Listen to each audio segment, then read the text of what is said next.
கர்த்தருடைய பிள்ளைகளை, இரவில ஜெபிக்கிறதின் வல்லமையை குறித்து நான் பேசினேன். அப்போது இன்றைக்கும் நான் தொடர்ந்து வேகமாக குயிக்காக சொல்ல வேண்டியதை சொல்லி முடிக்க பிரயாசப்படுறேன். இரவில் ஜெபம் பண்ணுறதுக்கு பைபிளில் there are lot of evidence இருந்தாலும், நான் ஏற்கனவே சொன்னது போல் நம்முடைய அருமையான இயேசு ராஜா தான் சரியான ரோல் மாடல். லூக்கா 6ஆம் அதிகாரம் 20ஆம் வசனத்தை 12ஆம் வசனத்தை ரெஃபரன்ஸாக எழுதிக்கோங்க. லூக் சாப்டர் 6 verse 12 என்ன சொல்லுகிறது? அந்நாட்களிலே அவர் ஜெபம் பண்ணும்படி ஒரு மலையின் மேல் ஏறி ராம் முழுவதும் தேவனை நோக்கி ஜெபம் பண்ணிக்கொண்டு. அந்நாட்களிலே, அதுதான் இன்னைக்கு என்னுடைய ஹைலைட்டான வார்த்தை. அந்நாட்களிலே. ஆமாம் ஜெபம் பண்ணார். இயேசு நைட்டில் ஜெபம் பண்ணார். இயேசு நைட்டில் ஜெபம் பண்ணார். நம்மளும் நைட்டில் ஜெபம் பண்ணணும். இதுதான் நம்முடைய நோக்கம். அந்த மாதிரி பைபிள் படிக்கக்கூடாது. அந்நாட்களிலேன்னு அது இருக்குல்ல, அதை குறித்து நீங்கள் இப்போ யோசிங்க. அந்நாட்களில் நைட் ப்ரேயரை ஆண்டவர் கடைபிடிச்சார். அந்நாட்களில் அப்படின்னா அதுக்கு முந்தின வசனத்தை வாசித்தா தெரியும். அங்கே சூமின கையுடைய ஒரு மனுஷனுக்கு இயேசு அற்புதம் செய்கிறாரு. ஏன்னா இப்போ ஓய்வு நாளில் நீர் எப்படி செய்வீர்னு ஆண்டவரை டார்ச்சர் பண்ணுறானுங்க. அவரை என்ன செய்யலான்ற அளவுக்கு போராடுறாங்க ஒரு கூட்டம். இயேசுவின் ஊழியத்துக்கும் இயேசுவுக்கும் விரோதமாய் ஒரு கூட்டம் எழும்பினார்கள். நீங்கள் உண்மையாக ஊழியம் செஞ்சீங்கன்னா, உண்மை விசுவாசியாக ஆஃபீஸில், குடும்பத்தில், உங்கள் சர்ச்சில் இருந்தீங்கன்னா உங்களுக்கு தான் டார்ச்சர் வரும். புரியுதா உங்களுக்கு? ஃப்ராட் பண்ணுறவங்க, கள்ளத்தனம் பண்ணுறவங்க, ஆஃபீஸில் சரி, வேலை ஸ்தலத்தில் சரி, ஊழியத்தில் சரி, ஃபோர்ஜரி பண்ணுறவனுக்கு அதாவது எல்லா பயங்கரமான அப்போசிஷன்லாம் வராது. அப்போ இயேசுக்கு பயங்கரமான அப்போசிஷன் வந்தபோது உடனே ஆண்டவர் நைட் ப்ரேயரை கண்டக்ட் பண்ணுறார். அப்போ அப்போசிஷன்ஸை மேற்கொள்வதற்கு சரியான ஸ்ட்ராட்டஜியை கண்டுபிடிக்கிறதுக்கு இரவு ஜெபம் முக்கியம். இரவு ஜெபம் முக்கியம். தேவனுக்கு ஸ்தோத்திரம் பண்ணுங்க, தேவனுக்கு ஸ்தோத்திரம் பண்ணுங்க. ஆமாம், பல ஆயிரங்கள் இரவிலே கனெக்ட் பண்ணுறதுக்காக ஸ்தோத்திரம் பண்ணுங்க. ஸ்தோத்திரம் ஸ்தோத்திரம் ஸ்தோத்திரம் ஸ்தோத்திரம் ஆண்டவரே, ஸ்தோத்திரம். பிரியமானவர்களே, பைபிளில் இன்னைக்கு சாயங்காலம் கொஞ்ச நேரம் ஜாஷுவாவை பற்றி வாசித்துட்டு இருந்தேன். யோசுவாவை பற்றி வாசித்தேன். யோசுவா 8ஆம் அதிகாரம் 3ஆம் வசனத்தில் குயிக்கா எழுதிக்கிட்டே வாங்க. யோசுவா 8ஆம் அதிகாரம் 3ஆம் வசனம். அப்பொழுது ஆயின் மேல் போக யோசுவாவும் சகல யுத்த ஜனங்களும் எழுந்து புறப்பட்டார்கள். யோசுவா யுத்த வீரரான 30,000 பேரை தெரிந்தெடுத்து ராத்திரியிலே அவர்களை அனுப்பி. ஆமா, நைட்ல யுத்த வீரர்களை அனுப்புகிறார். இங்க பாருங்க. ஆமாம், இந்த என்கவுண்டர்ஸ்லாம் எப்போ நடக்கும் பாருங்க கர்த்தருடைய பிள்ளைகளே. அதே மாதிரி ஒரு தேசத்துக்கு இன்னொரு தேசத்துக்கு யுத்தத்தை டிக்ளேர் பண்ணுறாங்கன்னா திடீர்னு நைட்டில் அந்த பயங்கரமான ஒரு ஃபைட்டர் விமானங்கள்லாம் பறக்கும். புரியுதா உங்களுக்கு? இதெல்லாம் பைபிளுடைய ஸ்ட்ராட்டஜி தான். புரியுதா உங்களுக்கு? அப்போ வசனம் சொல்லுகிறது 30,000 பேரை யுத்தத்துக்கு ஆயி பட்டணத்தில் ஏற்கனவே ஃபெயிலியர் ஆகிப்போச்சு. ஃபர்ஸ்ட் அட்டம்ப்டில் தோற்று போய் 36 பேரை மலையின் இறக்கத்தில் வெட்டி போட்டு இஸ்ரவேல் ஜனங்களுடைய இருதயங்கள்லாம் கரைந்து போய் 7ஆம் அதிகாரம், அது 7ஆம் அதிகாரத்தில் சோர்ந்து போய் அதுக்கப்புறம் போராடி ஜெபம் பண்ணி ஆகானை கண்டுபிடிச்சு அவனை துரத்தி அவனை ஒன்றுமில்லாமல் ஆக்கிட்டு திரும்ப ஆண்டவர் ஒரு நியூ ஸ்ட்ராட்டஜியை கொடுக்குறாரு. யாருக்கு? ஜாஷுவாக்கு. அந்த திட்டத்தின்படி யோசுவா 30,000 பேரை சூஸ் பண்ணி யுத்த காலத்துக்கு அனுப்புகிற நேரம் ராத்திரி நேரம். தூங்கிட்டு இருந்தா எப்படி பிரதர்? ஊழியர்களே தூங்கிட்டு இருந்தா எப்படி? ஆமாம், கர்த்தருடைய பிள்ளைகளை கொயரில் இருக்கிறவங்க, புரியுதா, ஒர்ஷிப் டீமில் இருக்கிறவங்க, மியூசிக் டீமில் இருக்கிறவங்க, மூப்பர்கள், செக்ரட்டரி, ட்ரெஷரர் தூங்கிட்டு இருந்தா எப்படி? அசிஸ்டன்ட் பாஸ்டர்ஸு தூங்கிட்டு இருந்தா எப்படி? ஆமாம், பிஷப்மார்களே தூங்கிட்டு இருந்தீங்கன்னா எப்படி? விசுவாசிகளே தூங்கிட்டு இருந்தீங்கன்னா எப்படி? பாருங்க, ஜாஷுவான்ற ஸ்ட்ராட்டஜி பாருங்க. கர்த்தர் கொடுக்குற வசனம் சொல்லுகிறது 30,000 பேரை அனுப்புகிறான். அடுத்தது யோசுவா 8ஆம் அதிகாரம் 9ஆம் வசனத்துக்கு வாங்க. டக்குன்னு 8ஆம் அதிகாரத்தின் 9ஆம் வசனம். அவர்களை அனுப்பினான். அவர்கள் போய் பெத்தேலுக்கும் ஆயிக்கு நடுவே ஆயிக்கு மேற்காக பதிவிருந்தார்கள். அன்று ராத்திரி யோசுவா அன்று ராத்திரி யோசுவா ஜனங்களுக்குள்ளே தங்கிட்டான். எல்லாரையும் நீங்கள் போங்கப்பான்னு சொல்லி அவன் ரூமில் படுத்து அவன் வந்து தன்னை சுகத்துக்காக இரவில் நித்திரைக்காக அவன் தான் சுகத்தை விரும்பவில்லை. லீடர்ஷிப்பில் யாராவது லீடர்ஷிப்பில் இருக்கிறவங்க, ஊழியத்தில் லீடர்ஷிப்பில் இருக்கிறவங்க, ஒரு குடும்பத்துக்கு லீடர் வந்து மனைவியும் கணவனும் தான் அவங்க. அப்புறம் ஊழியத்தில் இருக்கிற பொறுப்பில் இருக்கிறவங்க, அந்த தலைவனுடைய தரிசனத்தை நீ நிறைவேற்றணும்னா, ஆமாம், ஸ்தாபனத்தில் இருக்கிறவங்களாம் கவனிங்க, ஊழிய ஸ்தாபனம் மிஷினரி ஸ்தாபனத்தில் இருக்கிற சம்பளத்துக்கு கூலிக்கு வேலை செய்யக்கூடாது. கூலிக்கு மாரடிக்கிறதுமாங்க தமிழ்நாட்டில், சென்னையில். அதனால் கர்த்தருடைய பிள்ளைகளை வசனம் சொல்லுகிறது, அதாவது ஆய்க்கு மேற்காக பதிவிருந்தார்கள். யோசுவா அன்று ராத்திரி ஜனங்களுக்குள்ளே தங்கினான். அவன் தான் சரியான லீடரு. ஆமாம், அந்த லீடர்ஷிப் இருக்கிறவங்க வந்து அவங்க போய் சுகபோகமாக இருக்க மாட்டாங்க. லீடர்ஸ் வந்து வசனம் சொல்லுகிறது, ஜனங்களுக்குள்ளே அந்த ராத்திரியில் ஜனங்களோடு ஜனங்களா ஜாஷுவா தங்கியிருந்தான். கர்த்தர் தான் சொல்லிட்டார, மோசையோடு இருந்தது போல உன்னோடு கூட இருப்பேன், நீ பயப்படாம போடான்னு. அப்போ கர்த்தர் உங்களோட கூட இருக்கார், நீங்கள் போங்க, நான் இங்கே பின்னால் இருந்து ஜெபிச்சுக்கிட்டே இருக்கிறேன் அப்படியே சொன்னார். அவர் ஜனங்களோடு ஜனங்களா இரவில், அதான் முக்கியமான பாயிண்ட். நம்பர் 3, யோசுவாவின் புத்தகம் 8ஆம் அதிகாரம் 13ஆம் வசனத்துக்கு வாங்க. பட்டணத்திற்கு வடக்கே இருந்த சகல சேனையையும் பட்டணத்துக்கு மேற்கே பதிவிருக்கிறவர்களையும் திட்டம் பண்ணின பிறகு யோசுவா அன்று ராத்திரி பள்ளத்தாக்கிலே போயிருந்தான். பார்த்தீங்களா கர்த்தருடைய பிள்ளைகளை, அன்று ராத்திரி எல்லாரையும் செட்டப் பண்ணி எல்லாரும் அந்தந்த இடத்துல பொசிஷன் வந்து டேக் பொசிஷன் எல்லாம் சொல்லிட்டு அவர் வந்து கர்த்தருடைய பிள்ளைகளை எங்கெங்கே மறைஞ்சிருந்து தாக்கணும், எப்படி இருக்கணும் சொல்லி எந்த பட்டணத்தை எப்படி பிடிக்கணுங்கிற எல்லாவற்றையும் திட்டம் பண்ணின பின்பு யோசுவா, அதாவது கர்த்தருடைய பிள்ளைகளே, Joshua went into the midst of the valley. வேலினா பள்ளத்தாக்குன்னு உங்களுக்கு தெரியும்ல, நல்லா கவனிக்கணும். இரவில் பள்ளத்தாக்குனா அது ஒரு மாதிரி சரியான பொசிஷனே இருக்காது. அதான் பள்ளத்தாக்கு, பள்ளம் தாக்கு, அதாவது மலைகளும் குன்றுகளும் பயங்கரமான ஒரு மோசமான இடம்னு உங்களுக்கு தெரியும். ஆனால் அவர் வந்து தங்குறதுக்கு அந்த இடத்த தான் ராத்திரியில் தெரிந்து கொள்கிறாரு. இப்படிப்பட்ட யோசுவாவை பற்றி இன்ன வரைக்கும் நம்ம பேசுகிறதுக்கு ரீசனே இதுதான். புரியுதா உங்களுக்கு கர்த்தருடைய பிள்ளைகளை? இந்த நாட்கள் நிலைமை என்னென்னா, அப்பா அம்மா நல்ல காரியத்தை செஞ்சாலும் நீ என்னத்தை பண்ணிட்டேன்னு கேட்குற ஒரு காலம். புரியுதா உங்களுக்கு? நீ என்னத்தை பண்ணிட்டீங்கன்னு கேட்குற ஒரு காலம். அப்போ ஒன்றுமே பண்ணாத அப்பா அம்மா பார்த்து பசங்க என்ன பண்ணுவானுங்க? ஒன்றுமே பண்ணாத ஊழியர்களை விசுவாசிகள் என்ன பண்ணுவாங்க? ஒன்றுமே பண்ணாத ஸ்தாபன தலைவர்களை என்ன பண்ணுவாங்க?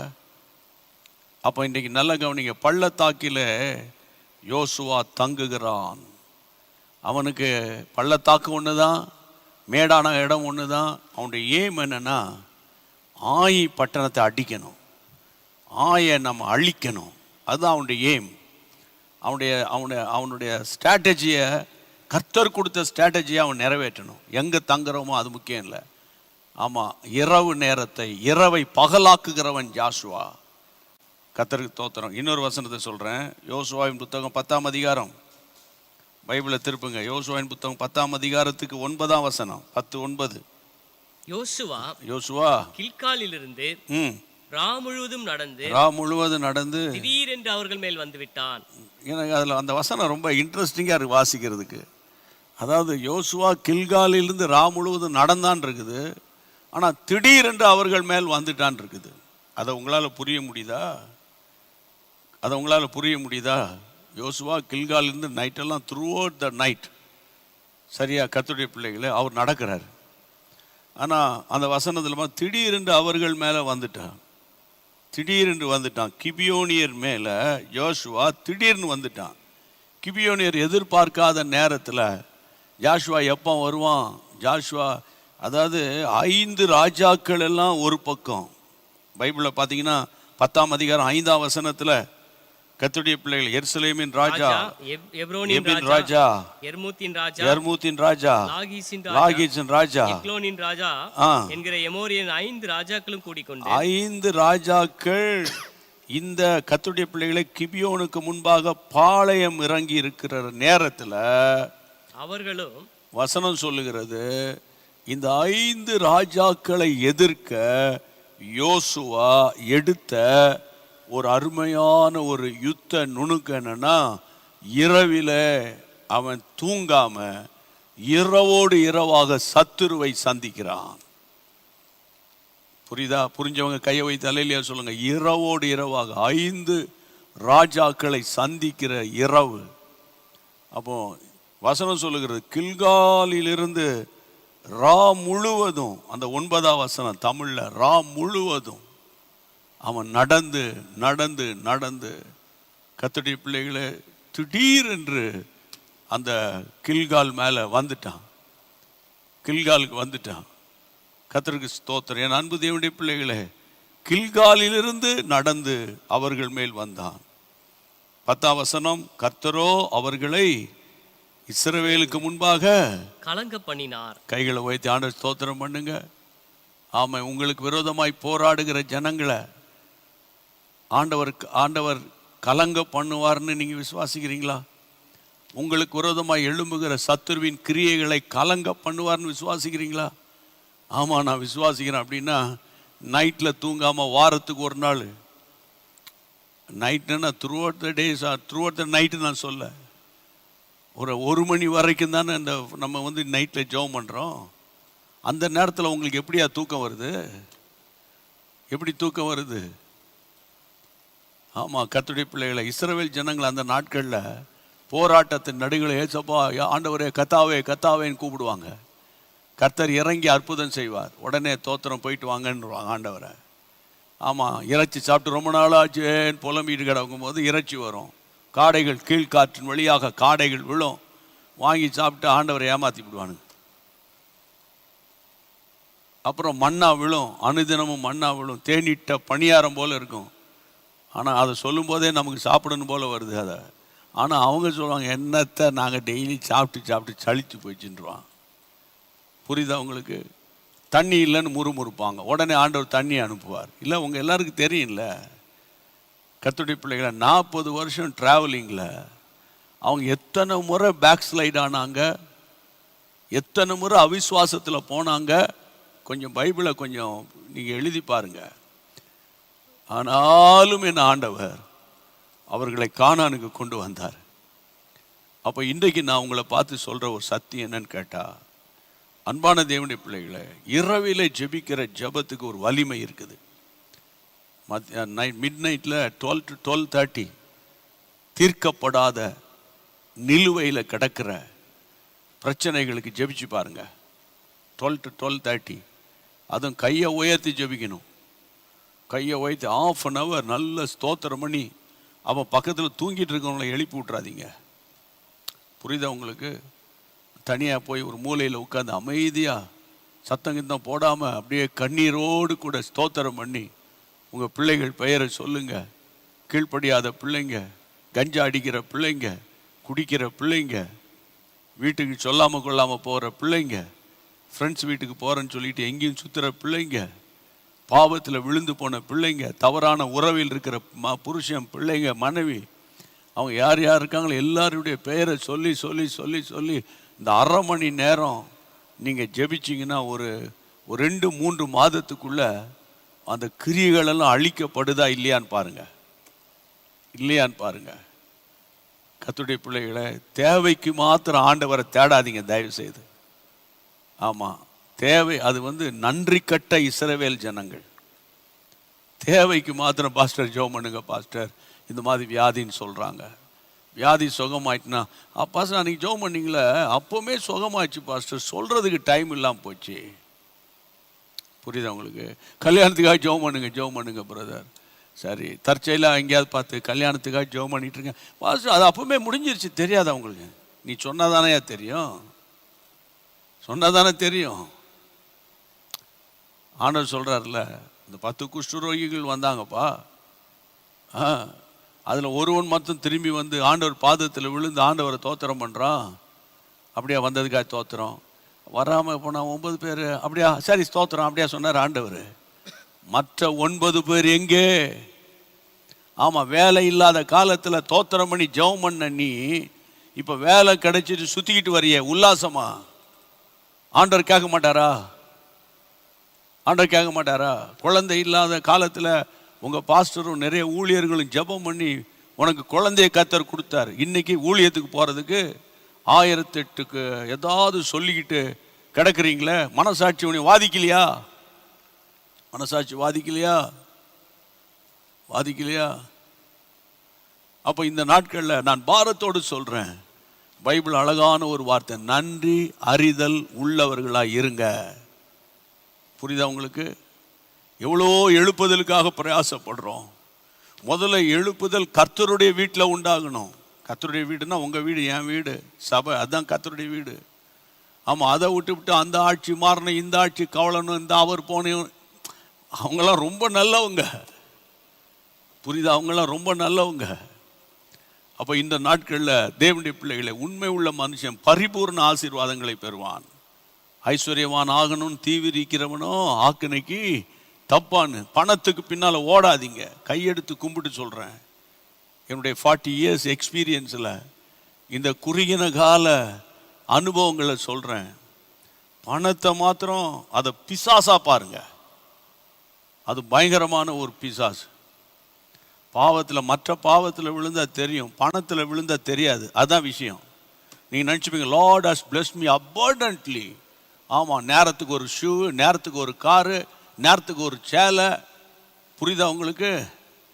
தெரியாது, ஏன்னா கர்த்தர் ஆசீர்வதிச்சிருக்காருன்னு. ஆனால் ஒன்று சொல்கிறேன் பிரியமானவர்களே, உங்களுடைய பணத்துக்கெல்லாம் கணக்கு இருக்கணும். புரியுதா? கணக்கு இல்லாமல் செலவழிக்கிறது பயங்கரமான ஒரு, தேவன் விரும்பாத ஒரு காரியம். அதனால் இந்த நாட்களில் இந்த மிஷினரிகளுக்காக இன்னைக்கு பிரயாசப்பட்டோம். இப்போ நம்ம ஜெபம் பண்ண போகிறோம் உங்களுக்காக. Why night prayer. ஆமாம், ஆண்டவர்கிட்ட கேளுங்க, ஆண்டவர் வரப்போகிற நைட் ப்ரேயர் வரப்போகுது. ஆண்டவரே, அந்த நைட் ப்ரேயரில் நான் தூங்காமல் ஜெபிக்கணும். ஆமாம், திட்டமிடுங்க, கர்த்தருடைய நாமம் மகிமைப்படும். ஒரு பெரிய ரிவைவல் அந்த அந்த நைட் ப்ரேயரில் நீங்கள் ஜெபிச்சிட்டு இருக்கும்போது உங்கள் வீட்டில் ஒரு அக்கினி விழணும். ஆமென். உங்கள் வீட்டுக்குள்ளே இருக்கிற அசுத்தாவிகள் அலறணும். எனக்கு தெரிஞ்ச ஒரு தம்பி இயேசுவை ஏற்றுக்கொண்டான். இயேசுவை அறியாத குடும்பத்திலேருந்து இயேசுவை ஏற்றுக்கொண்டு வீட்டை விட்டு துரத்தப்பட்டு கொஞ்ச காலம் அவன் ஜெபம் பண்ணிக்கிட்டே இருந்தான் அபிஷேகத்தில். ஒரு நாள் ஆண்டவர் அவனை பாரப்படுத்தி வீட்டுக்கு நீ போன்னு. அவனை கண்டவன தாய் பயங்கரமாக ஏசி பேசி விரட்டி, ஏன்டா நீ திரும்பி என் வீட்டுக்கு வந்த? அந்த இயேசுவை ஏற்றுக்கொண்டவனுக்கு இந்த வீட்டில் இடம் இல்லை. சரி, நைட் ஆகி போச்சு, ஒரு 7 மணிக்கு நீ வந்திருக்க, சத்தம் கட்டாமல் படுத்து எழுப்பி காலையில் ஒழுங்காக வெளியே போயிடணும். தாய் விரட்டியிருக்காங்க. அவன் ஒரு மூலையில் படுத்துக்கிட்டான். திடீர்னு நடு இரவு கர்த்தர் அவனை எழுப்புகிறார். அமைதியாக ஸ்தோத்திரம் பண்ணு, அமைதியாக அந்நிய பாஷை பேசு, அமைதியாக அந்நிய பாஷை பேசி ஸ்தோத்திரம் பண்ணுறான். திடீரென்று பக்கத்து அறையில் அக்கா படுத்திருக்கிறா, அக்கா கணவர் பிள்ளைகள்லாம் படுத்திருக்கிறாங்க. ஒரே கூக்குரல், ஐயோ இயேசு இந்த வீட்டுக்கு வந்துட்டாரு, ஐயோ இயேசு இந்த வீட்டுக்குள்ளே வராரு, இனிமேல் நாங்கள் இங்கே இருக்க மாட்டோம். அவங்க யாருன்னு எனக்கு தெரில. நாங்கள் இங்கே இருக்க மாட்டோம், நாங்கள் போயிடுறோன்னு அலறி அடித்து அவங்களாம் எழும்பி முழு குடும்பமும் ரட்சிக்கப்பட்டார்கள். நீங்கள் எப்படி? அந்த ஒரு ஞாயிற்றுக்கிழமை போய் லாடிஸ் குட் ஆல் த டைம்னு டான்ஸ் ஆடிட்டு, இல்லை இந்தாங்க பாஸ்டர் காணிக்கை கொடுத்துட்டு, அதில் உங்களுக்கு எவ்வளோ ஒரு திருப்தி. அதோட கர்த்தருடைய பிள்ளைகள் அடுத்த ஞாயிற்றுக்கிழமை தான் அந்த ஆலயம் பக்கம் திரும்புறது. இன்றைக்கு நான் உங்களுக்கு சொல்கிறேன், கடைசி காலம் இது, ஒரு யுத்த காலம். கடைசி காலம்னு சொல்ல மாட்டேன், கடைசி மணி துளிகளில் இருக்கிறோம். டெய்லி அப்படி பேசிக்கிட்டு வரேன். கடைசி மணி துளிகளில் இருக்கிறோம். என்ன வேணால் நடக்கலாம். சரியா? ஜெபம் பண்ணுவோமா எல்லாரும்? தயவுசெய்து please stand on your feet. நீங்கள் எழும்பி நின்று ஜெபம் பண்ணுங்க. இயேசுவே, நானும் என் குடும்பத்தை நான் கர்த்தருடைய வருகைக்கு ஆயத்தப்படுத்தணும். As for me and my household, we will serve the Lord. ஆண்டவரே, ஜாஷுவானுடைய அந்த டிட்டர்மினேஷனை எனக்கு தாரும். ஆண்டவரே, எனக்கு தாரும். இயேசுவே, எப்போ பார்த்தாலும் என்ன எதை உண்ணலாம், எதை உடுத்தலாம், எந்த ஊருக்கு போகலாம், எந்த ஹோட்டலுக்கு போகலாம், எதை சாப்பிடலாம். ஆண்டவரே, அந்த உலகத்தின் ஆவி என்னை விட்டு போகட்டும். 140 கோடி மக்கள், இயேசுவை தினந்தோறும் கல்லறைக்கு போகிற ஆயிரமான மக்கள். ஆண்டவரே, ஒரு நாள் எத்தனையோ பேர் தற்கொலை செஞ்சு மாண்டு போறாங்க, ஆக்சிடென்ட்ல சாகுறாங்க. இயேசுவே 20 கோடி மக்கள் இந்தியாவில் இரவு உணவு இல்லாம படுக்கைக்கு போறாங்க. அதே போல இரவு ஜெபத்துக்கு என்னை அர்ப்பணிக்கிறேன். சொல்லுங்க, இரவு ஜெபத்துக்கு என்னை அர்ப்பணிக்கிறேன். வாரத்துக்கு ஒரு முறையாவது ஜெபம் பண்ணி சத்துருவை துரத்தி என் வீடு ஒரு ஜெப கூடாரமாய் மாறும்படி என் சுகபோகத்தை ஆண்டவரை விரட்டி அடிப்பேன். கனநித்திரை விரட்டி அடிக்கிறேன். இயேசுவின் நாமத்தினால என்னை ஒப்பு கொடுத்து நான் ஜெபம் பண்றேன். ஆண்டவரே, கர்த்தருக்கு ஸ்தோத்திரம், கர்த்தருக்கு ஸ்தோத்திரம், கர்த்தருக்கு ஸ்தோத்திரம். அப்பா, யார் யாரெல்லாம் ஜெபிக்கிறாங்களோ அவர்களுக்குள்ள ஒரு மகிமை இறங்கட்டும். உம்முடைய ராம மகிமைப்படட்டும். இன்றைக்கும் வியாதி உள்ளவர்களை குணமாக்கும். சமாதானம் இல்லாதவர்களுக்கு சமாதானத்தை தாரும். அப்பா, நிம்மதி இல்லாதவங்களுக்கு நிம்மதியை தாரும். பலவீனமானவர்களை தொடுங்க ஆண்டவரே, பலவீனமானவர்களை தொடுங்க ஆண்டவரே. வியாதியில மருத்துவ சிகிச்சையில் இருக்கிறவங்களுக்கு சுகத்தை கொடுத்து அனாவசியமான செலவுகளுக்கு நீங்களாக்கும் ஆண்டவரே. உம்முடைய கைகளை ஒப்பு கொடுக்கிறோம். உம்முடைய பரிசுத்த நாமம் மட்டும் மகிமைப்படட்டும். ஜெபத்தை கேட்டீரே, உமக்கு ஸ்தோத்திரம். ஆமென். என்னுடைய குடும்பத்தை நினைச்சு ஸ்தோத்திரம் பண்ணுங்க. நம்முடைய அன்பான தம்பிமார்கள், மீடியா டீம், வொர்ஷிப் டீமை நினைச்சு, ப்ரேயர் டீமை நினைச்சு ஸ்தோத்திரம் பண்ணிருங்க. கர்த்தர் கிருபையாய் நம்மை நடத்துவார். இன்றைக்கு நீங்க கர்த்தரால் தொடப்பட்டிருந்தாலோ அல்லாவிட்டால் உங்களுக்கு ஏதாவது கருத்துகள் இருக்குமானால் வாட்ஸ்அப் மூலம் தெரியப்படுத்துங்க. சரியா? உங்களோடு தொடர்ந்து நாங்கள் தொடர்பு கொள்வோம். இன்றைக்கு இதுவரைக்கும் சப்ஸ்கிரைப் பண்ணாதவங்க நம்முடைய யூடியூப் சேனலை ஜீசஸ் மீட்ஸ் மினிஸ்ட்ரீஸ் சப்ஸ்கிரைப் பண்ணிக்கோங்க. கர்த்தருடைய நாமம் நிச்சயமா உங்க வீட்டுக்குள்ள மகிமைப்படும்னு உங்களை மிகுந்த அன்போடு கூட கேட்டுக்கொள்கிறேன். சரியா? எல்லாரும் சேர்ந்து சொல்வோமா? என் ஆத்துமாவே கர்த்தரை ஸ்தோத்திரி, என் முழுவலுமே பரிசுத்த நாமத்தை ஸ்தோத்திரி. என் ஆத்துமாவே கர்த்தரை ஸ்தோத்திரி, கர்த்தர் செய்த சகல உபகாரங்களை மறவாதே. ஆமென்.